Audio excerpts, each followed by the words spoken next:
Vamos abrir as nossas Bíblias aí, por favor, meus irmãos, no Evangelho de Mateus.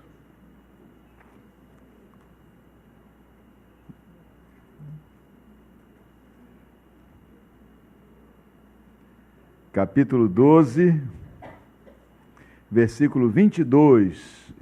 É uma leitura relativamente longa, né? São 10 versículos. E requer então de nós toda a atenção. Você que já tem a sua Bíblia aberta em mãos, né, permaneça de pé como um sinal de honra que essa palavra tem entre nós. Diz assim a palavra de Deus: Então lhe trouxeram um endemoniado, cego e mudo, e ele o curou, passando o mudo a falar e a ver. E toda a multidão se admirava e dizia: É este, porventura, o filho de Davi? Mas os fariseus, ouvindo isto, murmuravam: Este não expele demônios, senão pelo poder de Belzebu, maioral dos demônios.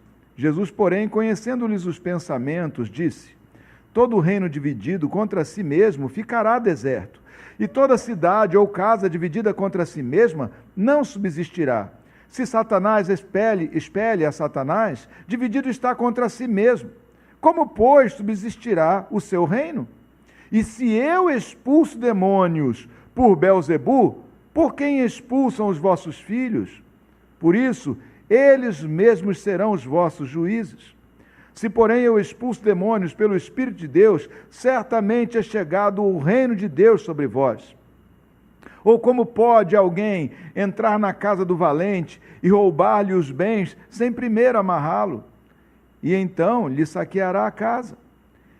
Quem não é por mim, é contra mim. E quem comigo não ajunta, espalha. Por isso eu vos declaro: todo pecado e blasfêmia serão perdoados aos homens.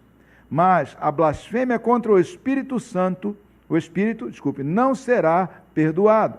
Se alguém proferir alguma palavra contra o Filho do Homem, ser-lhe-á isto perdoado. Mas se alguém falar contra o Espírito Santo, não lhe será isso perdoado, nem neste mundo, nem no porvir. Deus Santo, graças te damos pela tua palavra e sabemos, ó Deus, que nela, ó Pai, nela, Senhor amado, temos uma inesgotável fonte de sabedoria e de revelação de Deus.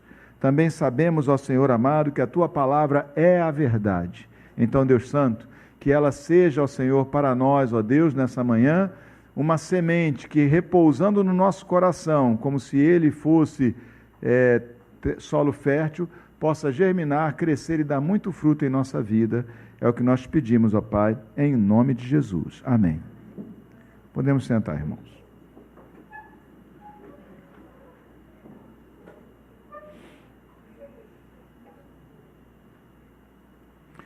Esse texto aqui, ele nos abre uma oportunidade muito boa para nós tratarmos de vários assuntos relativos à vida cristã também e a outros aspectos do próprio Evangelho. E eu queria então ir bem rapidamente para dentro do texto, para que nós possamos examinar então essas questões e assim sairmos daqui com o nosso coração enriquecido pela palavra de Deus, por aquilo que o Espírito Santo colocar dentro de nós. Mais um embate, nós temos nesse texto aqui, mais um embate entre Jesus e os fariseus. Os fariseus estavam, não só eles, mas os escribas também, os religiosos, né? Aqueles que, digamos assim, detinham o conhecimento religioso na época, aqueles que tinham autoridade de alguma forma, né, sobre as pessoas, eles estavam não só enciumados, mas encolerizados também, muitos deles, né, com cólera, com raiva de Jesus, ressentidos por causa da palavra que ele pregava, que contrariava os seus ensinamentos, né? Quem eram os fariseus? Os fariseus, eles eram um partido religioso dentro de Israel e que eles primavam muito pelos cuidados e o cumprimento da lei judaica.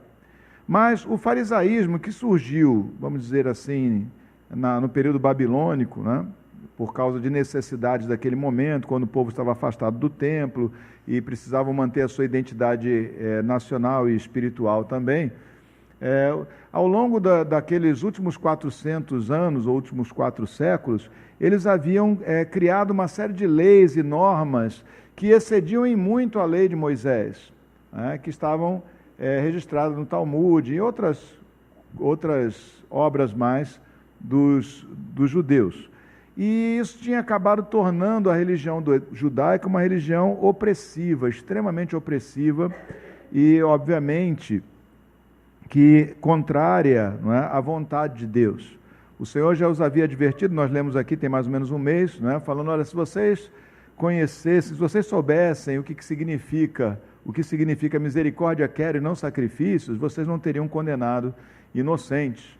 Na verdade, o rigor farisaico havia condenado inocentes, havia excluído pessoas, né, havia trazido vergonha sobre pessoas, havia até mesmo causado a morte de pessoas por causa de uma religião falsa, de uma religião que não era aquilo que havia sido legado a Moisés.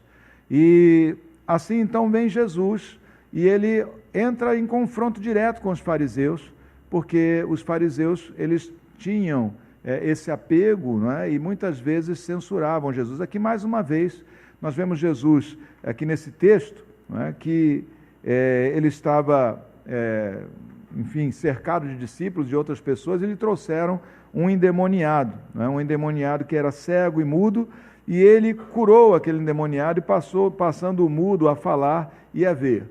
Quando diz aqui que ele curou, temos aqui 2 afirmações, uma endemoniado e outra ele curou, né?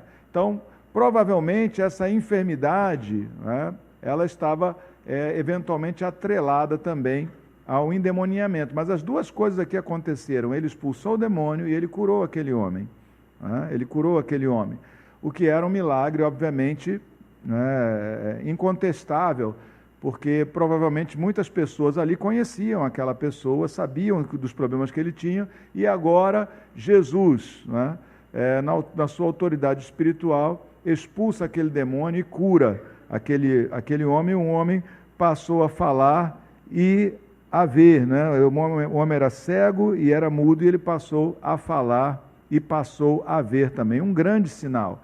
Um sinal que, mais uma vez, testificava da autoridade da palavra que ele estava pregando. Esses sinais, a palavra de Deus diz, ele mesmo falou, esses sinais acompanharão aqueles que crerem, né? E aí ele cita o tipo de sinais, que são esses sinais aí, sinais e prodígios, maravilhas que o Senhor opera.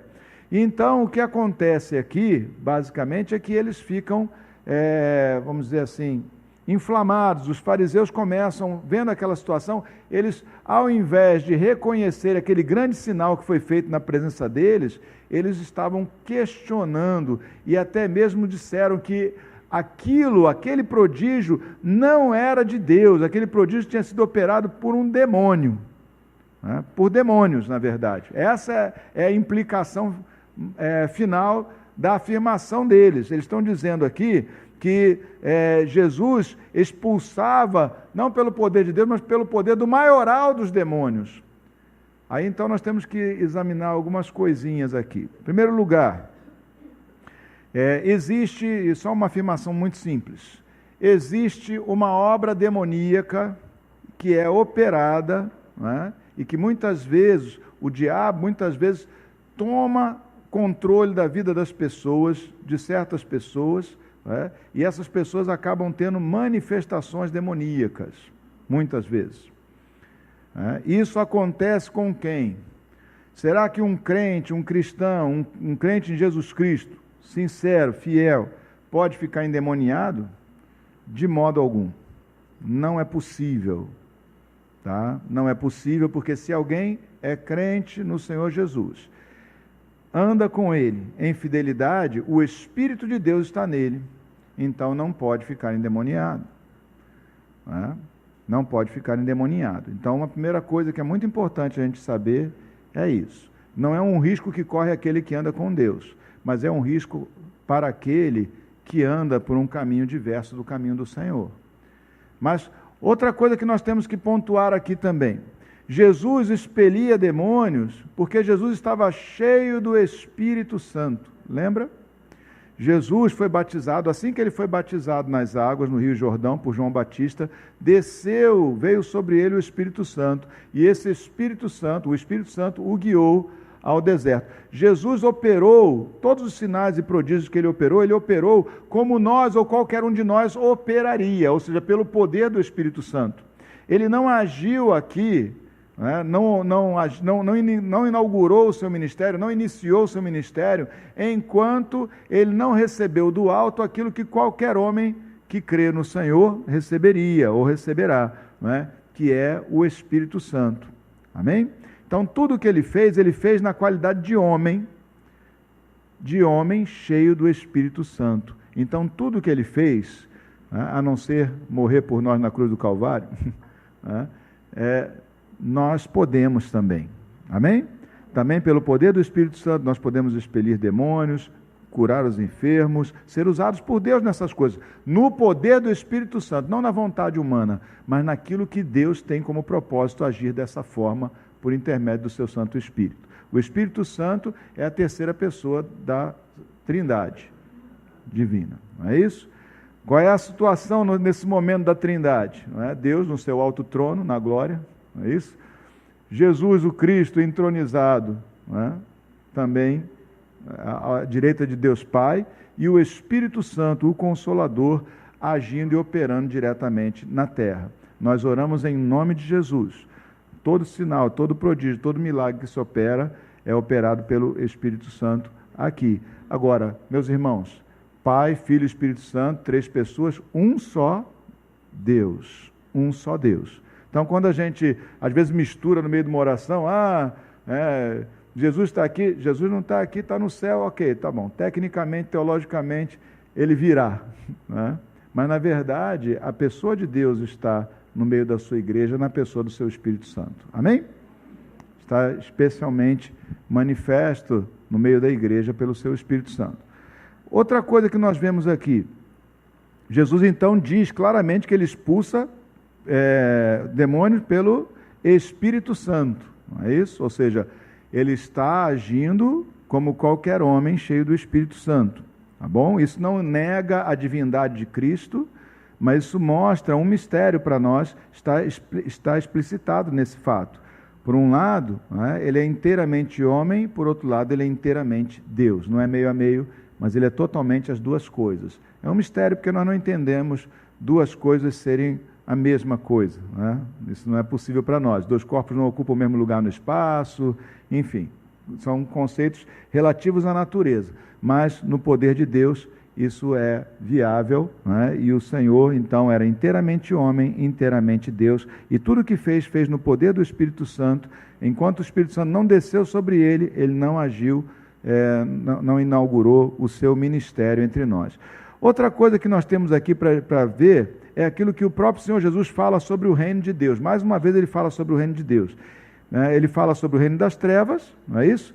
E ele diz, olha, todo reino dividido contra si mesmo ficará deserto, ou seja, ele está dizendo então que está mostrando aqui, por uma lógica simples e irretocável, que ele não podia fazer isso que Satanás não expulsaria Satanás, não é isso? Porque isso seria divisão e ele acabaria não subsistindo o seu reino, mas ele fala assim, versículo 27, se eu expulso demônios por Belzebu, 28. Se porém eu expulso, desculpem meus irmãos, se porém eu expulso demônios pelo Espírito de Deus, certamente é chegado o reino de Deus sobre vós. O que Jesus está alegando aqui é que esses sinais mostravam que o reino de Deus estava chegado já, não de modo pleno, como ainda hoje não está de modo pleno, né, mas já era chegado. Então, ele diz o quê? Que o reino de Deus, ele vincula, né, essa manifestação do reino de Deus, ou essa chegada, essa presença do reino de Deus, à manifestação do poder de Deus. Só fazendo um cruzamento rápido com aquilo que o apóstolo Paulo fala lá em Coríntios, né, em 1 Coríntios, deixe-me anotar aqui, capítulo 4, versículo 20, quando ele, falando a respeito da sua própria mensagem, né, ele diz, olha, o reino de Deus não consiste em palavra, mas em poder. Ele diz, olha, eu não vim aí, quando eu estive com vocês, eu não vim preocupado em manifestar, né, retórica ou coisa parecida, porque o reino de Deus não consiste em palavras, mas o reino de Deus consiste em poder. Então, o poder, quando o poder de Deus está sendo operado, então nós sabemos e temos confirmado que o Senhor está reinando, o seu reino está entre nós. Amém? Outra coisa que ele diz aqui também, que é importante a gente revisitar e a gente repensar sobre isso, é que diz aqui o Senhor, logo no versículo 30, no versículo 30, isso. Diz assim, quem não é por mim, é contra mim, e quem comigo não ajunta, espalha. Versículo 30, quem não é por mim, é contra mim, e quem comigo não ajunta, espalha. O que o Senhor Jesus está dizendo aqui é que só existem dois tipos de pessoas. Aqueles que são a favor dele e aqueles que são opositores dele. Não existe neutralidade, não existe vários matizes nesse meio do caminho. Ou nós somos de Cristo ou nós não somos de Cristo. Isso também, de um modo direto, assim, indireto, desculpe, nos remete a um outro versículo que eu queria citar aqui, João capítulo 14, versículo 6, não precisa abrir não, confia em mim, depois você confere, pode anotar, né? Uma resposta que Jesus deu, né? Que o Senhor Jesus deu, ele diz assim, olha, eu sou, isso falando com Tomé, né? Eu sou o caminho, a verdade e a vida. Ninguém vem ao Pai senão por mim. Por que eu estou vinculando esses dois versículos? Por causa de uma verdade que nós temos que reafirmar sempre, da exclusividade de Cristo na salvação. Sem Cristo não há salvação. Ninguém vai ser salvo por ser bonzinho, ninguém vai ser salvo por causa de qualquer outro caminho. Jesus é o caminho, a verdade e a vida. Ou nós estamos com Ele, ou nós não estamos com Ele, estamos contra Ele. É o que Jesus está dizendo. E o mundo se polariza desta forma, o mundo espiritual aqui na Terra, vamos dizer, a humanidade, espiritualmente falando, se polariza dessa forma. Aos que estão com Cristo e a todo o resto que não está com Cristo. Mas Cristo é o único caminho. Aqui nós temos claramente artigo definido, né? Eu sou o caminho, a verdade e a vida. Amém? Então não existe vários caminhos que levariam a Deus, não existe outro caminho que se possa tomar que levasse alguém à salvação. A salvação é exclusiva de Jesus, só Ele a pode dar. Amém? Não há bondade humana que possa alcançar tal coisa e não há qualquer outra religião que possa produzir tal coisa. É diferente a gente afirmar a exclusividade, né? Ser exclusivista no sentido de dizer assim, só a minha igreja, só esta igreja salva, isso é errado. Só Jesus salva, isso é certo. Amém? Então, é a fé em Jesus Cristo que confere a salvação àquele que nele crê. Amém? Então, a gente vai ter discordância com vários grupos, né? E é por isso que eles têm outro nome, nós temos um nome, eles têm outro nome. Mas todo aquele que clama pelo Senhor Jesus, todo aquele que está buscando conhecer a verdade, todo aquele que ama o Senhor, todo aquele que tomou Jesus como seu Senhor e Salvador, né, de todo o coração, obviamente, com sinceridade de coração, ele será salvo. Independente de ser da Igreja Nova Vida, da Assembleia de Deus,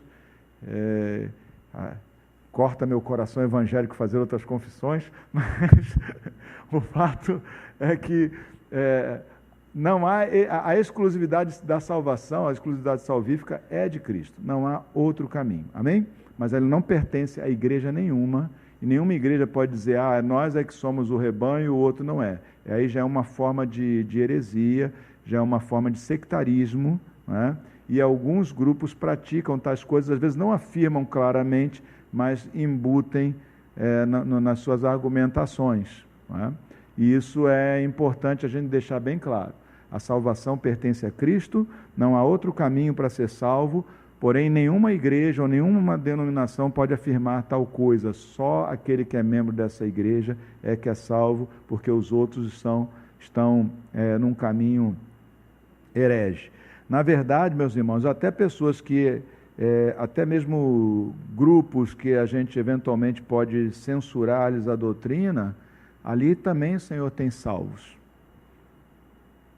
A gente pode ter oposição à doutrina, mas ali também poderá haver salvos. E a gente não sabe exatamente. Ninguém pode saber quem é salvo e quem não é salvo.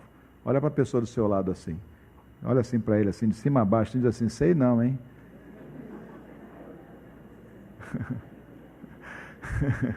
Mas o Senhor sabe, né?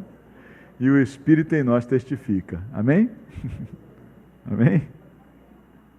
Sei não, o pastor não sabe, ninguém aqui pode saber sobre o outro, mas o Espírito testifica a nós mesmos, né? E o Senhor, obviamente, conhece seus eleitos, ele sabe muito bem quem é. Amém? Mas, ainda assim, a gente tem que combater as doutrinas erradas e as heresias, né? Mas salvação pertence ao Senhor. Outra coisa que eu queria destacar aqui, nesse texto, deixe-me abrir aqui o meu pequeno esboço, né? É essa questão da blasfêmia contra o Espírito Santo. E essa aqui, então, eu quero me deter um pouquinho mais nisso, porque isso aqui gera dúvida no coração de muita gente. Ao longo do meu ministério pastoral e até mesmo antes, né? Muitas vezes várias vezes chegaram pessoas com essa preocupação, esse fardo no coração, de, eu acho que eu ofendi o Espírito Santo, eu não sei se eu tenho salvação, eu estou com medo de ter cometido uma blasfêmia contra o Espírito Santo, eu estou com medo de ter cometido um pecado imperdoável, uma coisa assim.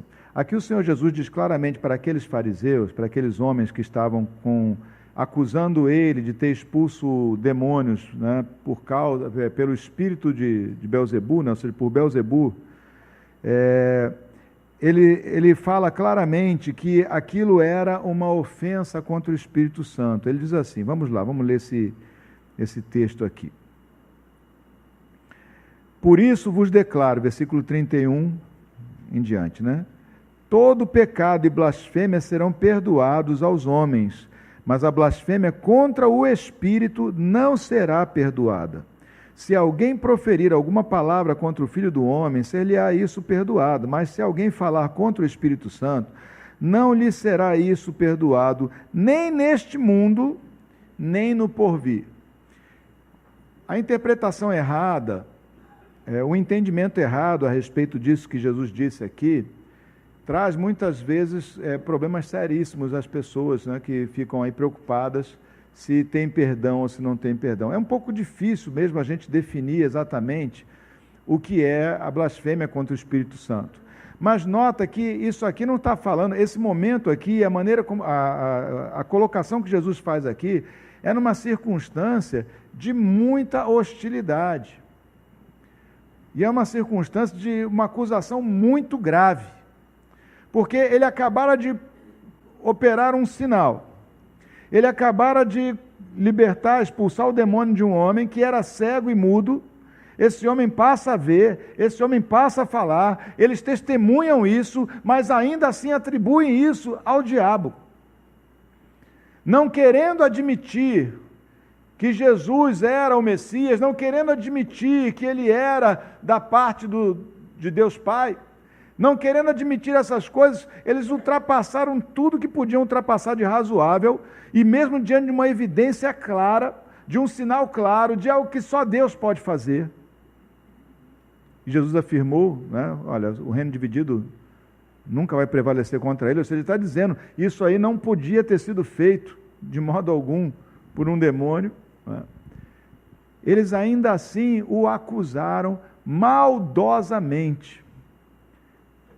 Essa gente estava tão tomada no seu coração de ódio, de rejeição a Jesus, que eles fizeram uma acusação absurda, numa circunstância em que claramente tinha havido um milagre, e já não era o primeiro, haviam outros sinais, havia todo um histórico de sinais, e prodígios e maravilhas sendo apresentados.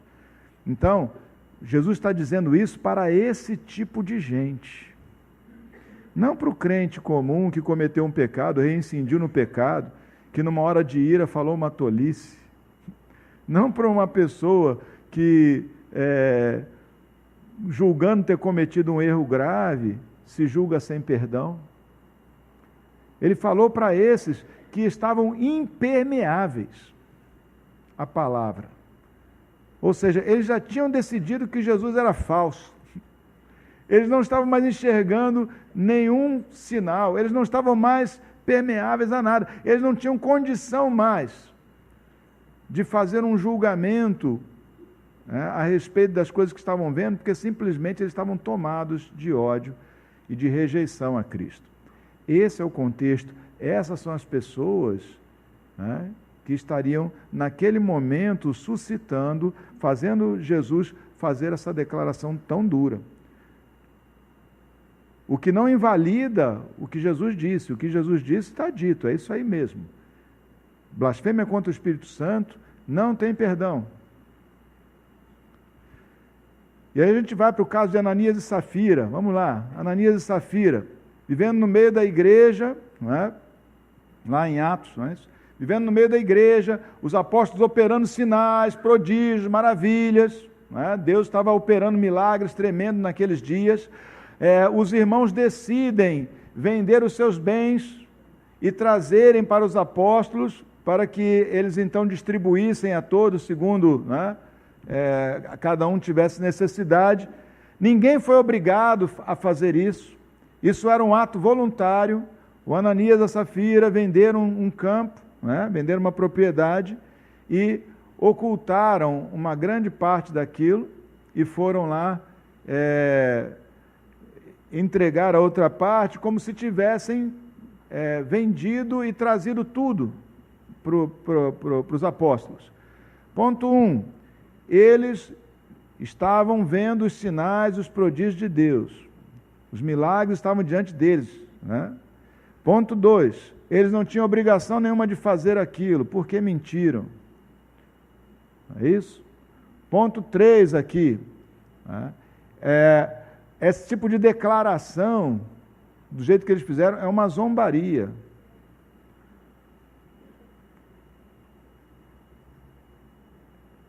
Foi uma situação também grave.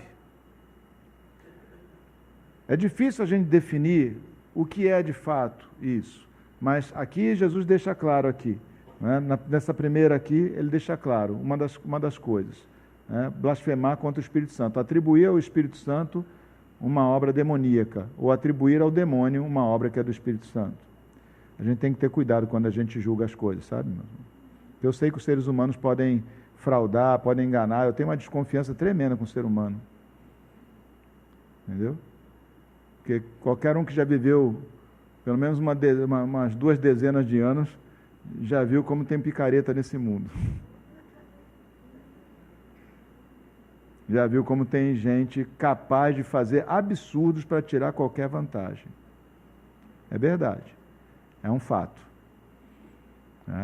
Eu sou muito desconfiado nesse sentido, Quando chega, eu quero saber, eu quero ver. Eu não desconfio que Deus possa fazer, não. Eu desconfio que o homem, da legitimidade da narrativa, geralmente. Mas a gente tem que tomar muito cuidado, para a gente não atribuir a Satanás uma obra que é do Senhor. Amém? Mas aqui no caso específico, embora a gente tenha que tomar esse cuidado, nós vemos aqui que foram situações assim de muita vileza, de muita maldade mesmo. Então, embora seja difícil a gente definir exatamente o que é, geralmente não é aquilo que as pessoas cometem no seu dia a dia em termos de erros ou de pecados. Entendeu? Agora, a gente tem como saber quando não é. Isso nós temos como saber quando não é. Ao longo desses anos todos, de vez em quando aparece alguém e diz, eu não sei se eu pequei contra o Espírito Santo, eu fiz isso, e eu não sinto mais paz no meu coração. Eu tenho um argumento básico para isso, né? E é bem simples, é bastante fácil de se compreender. Quem é que convence do pecado, da justiça e do juízo? É o Espírito Santo. Ele convence, então, do pecado, não é? Ninguém pode identificar que algo é um pecado se não for convencido pelo Espírito Santo. Ele é quem convence do pecado.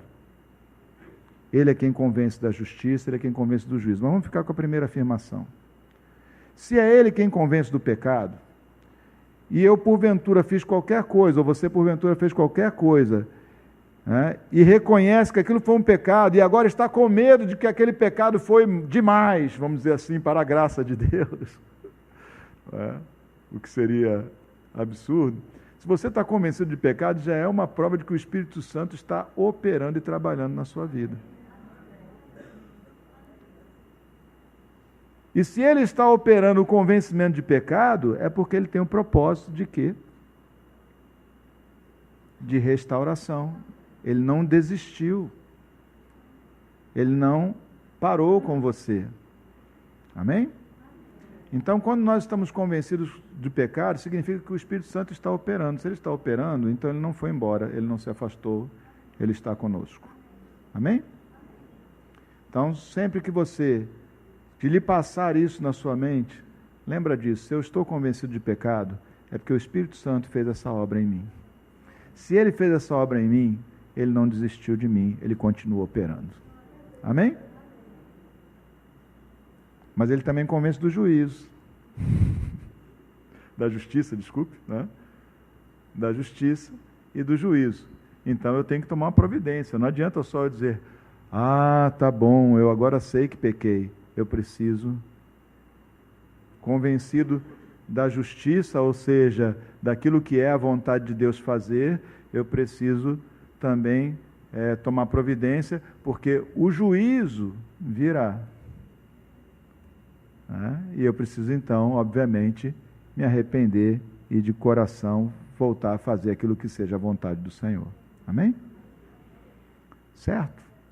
Então, se você já passou na sua cabeça alguma coisa assim, geralmente pessoas ansiosas são vítimas mais constantes dessas coisas, né? Comete algum erro, alguma coisa que ele mesmo considera aberrativa, pronto, o Espírito Santo deve ter ido embora, e eu estou andando sozinho nesse mundo. Ananias e Safira morreram na hora. Está vivo, filho? Se está vivo, é porque Deus concedeu a graça. Amém? É porque Deus está lhe concedendo a graça. Amém? Ou seja, Deus não bateu o martelo. Ele ainda está trabalhando na gente. Amém? Então, vamos sossegar o nosso coração sobre essas coisas, lembrar que o Senhor nos ama, fomos chamados para andar com Cristo. Tá? Eu creio que é possível alguém cometer o pecado contra o Espírito Santo. Eu creio. Né? Mas eu não creio que um crente o faria. Não é isso? E eu não creio que, que alguém possa perder a sua salvação, porque aquele que começou a boa obra em nós, ele vai levá-la até o final. Né? Nem que ele nos faça, nem que a gente tenha que passar por fogo, nem que a gente tenha que passar por situações duras, mas nós seremos ensinados. Deus é bom Pai. Né? E o bom Pai, né, ele repreende a quantos ama. Amém? O Senhor repreende a quantos ama. E Ele vai nos levar pelo caminho da sua vontade. Nós podemos sofrer um bocado. Por isso que não é bom ser teimoso. Então não seja teimoso não. Né? Se você não quer sentir bafo de peixe, não vai dar uma de Jonas. Se você não quer passear em barriga de peixe, não vai dar uma de Jonas. Não tenta fugir da vontade do Senhor. Corra de encontro à vontade do Senhor, você vai ser mais feliz. Amém? Porque não há quem possa resistir ao Deus Todo-Poderoso. E não há quem possa se levantar e dizer, eu não vou de jeito algum. Nem Deus me convence disso. É ruim, hein? Amém? De jeito algum se pode dizer essas coisas, tá bom? Então, quando passar no seu coração, ou quando alguém chegar a você e disser, não sei, eu acho que eu pequei contra o Espírito Santo, acho que eu não tenho mais jeito, A primeira pergunta é: você está convencido de pecado? Está convencido de pecado.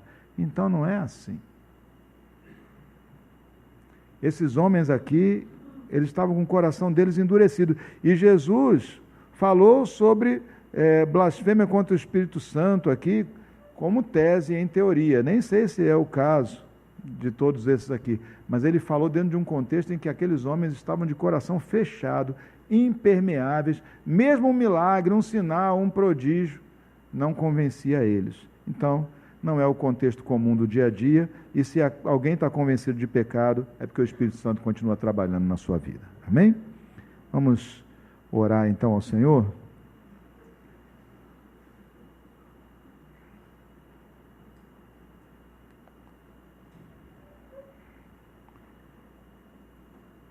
Senhor, enche-nos com Teu Espírito Santo, Senhor. Que nós possamos ser homens cheios do Espírito Santo, ó Deus. E possamos ser, ó Senhor, homens e mulheres, obviamente, cheios do Espírito Santo, e possamos ser usados por Ti, ó Pai, em toda boa obra. Senhor, opera, Pai amado, e manifesta os Teus dons no meio da Tua igreja, Senhor amado.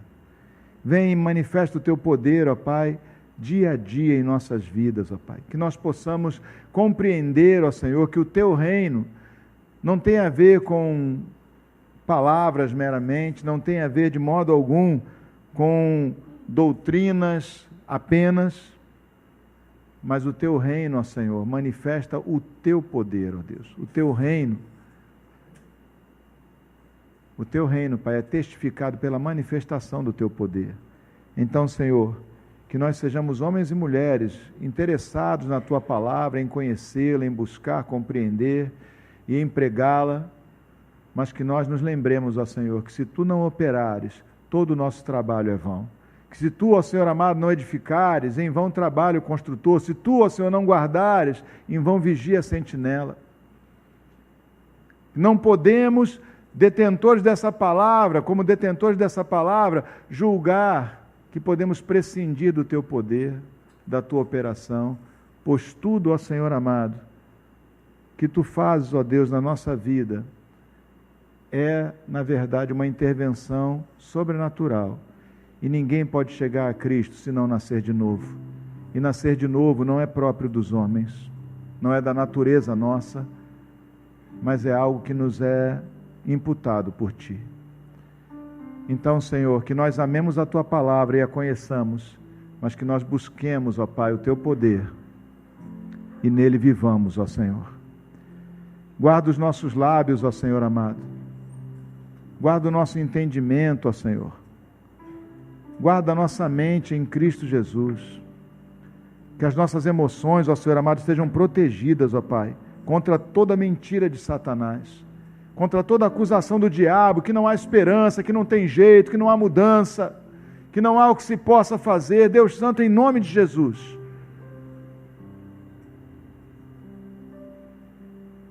que nunca jamais entremos em desespero, Senhor, mas que sempre nos lembremos que aquele que começou em nós essa boa obra há de concluí-la,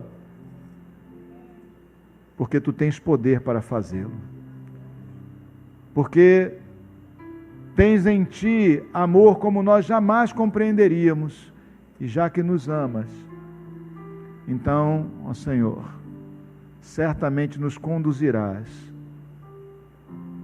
para a salvação e a recompensa eterna. Graças Te damos então, Senhor amado, te pedindo isso, ó Pai. Enche-nos com a Tua presença.